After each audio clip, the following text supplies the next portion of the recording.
All right, are you on page 159 of your composition book? If you have it done, go to page 159. If not, go to creatormath.com and go to 159. If not, watch up here. You ready?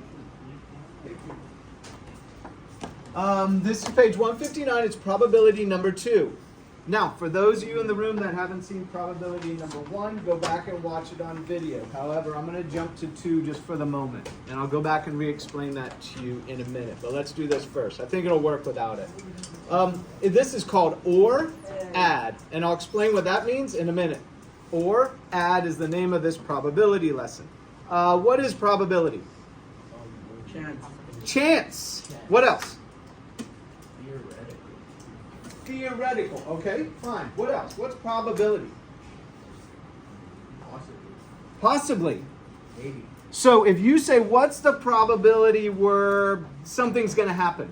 You're asking of, how likely is this to happen? Does this make sense? What probability is? Everybody say probability. Probability. Right?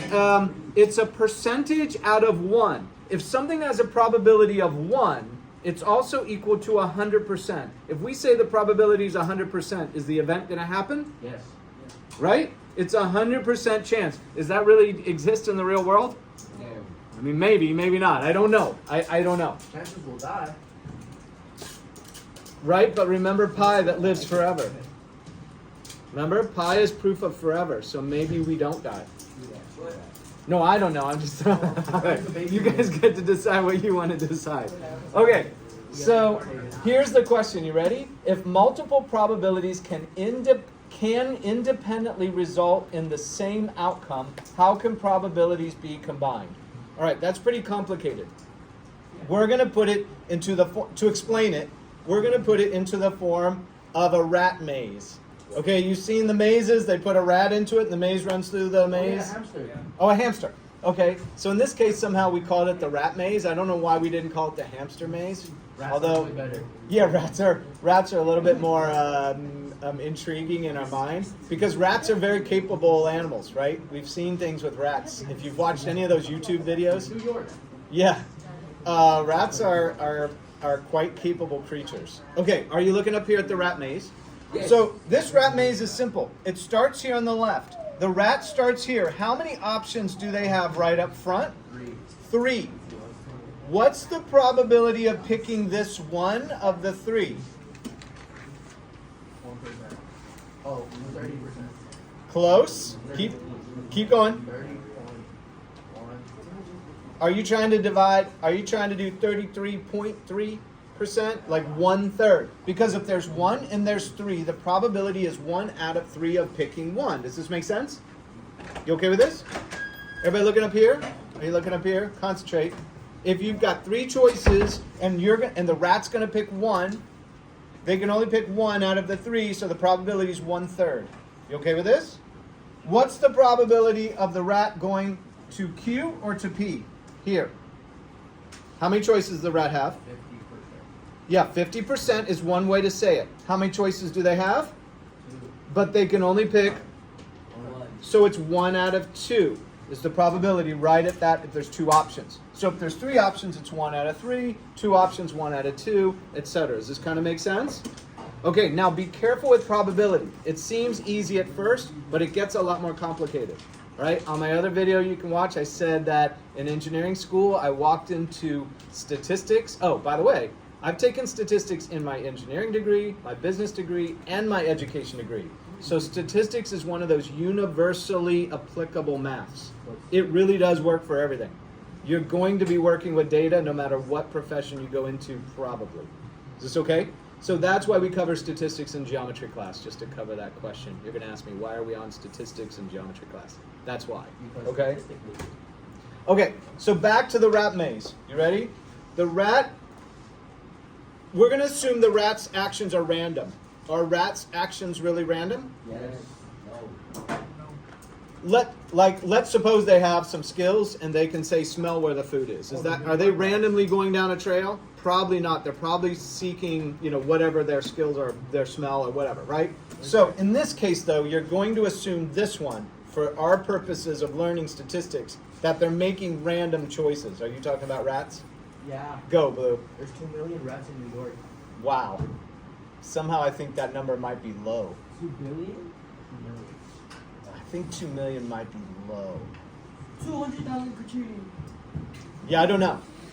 I think that's an estimated number because nobody's out physically counting them. They're probably doing an educated guess on that, right? It's all because of colonization.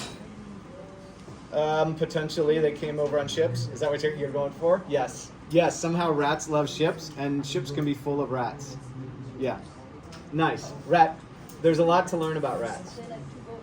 Okay, are you looking up here? Are you focusing on the rat maze? Help me stay focused. So here's what we're asking. Question. Given the probabilities of a rat randomly reaching K, L, M, N, O, P, and Q, what is the probability a rat will reach R? All right, this is a little bit complicated. Are you watching? So here's, if a rat's running down this one and then goes this one, the probability of reaching P is 1/6. The probability of reaching K is 1/18, L is 1/18, M is 1/18, N is 1/6, O is 1/3, P is 1/6, Q is 1/6. Those are the probabilities of reaching these points. When starting from here, we'll go back and see probability number 1 if you want to see how those are calculated. So here's the question. What's the probability that a rat will reach R? Everybody looking at the graphic? Look up here. See R?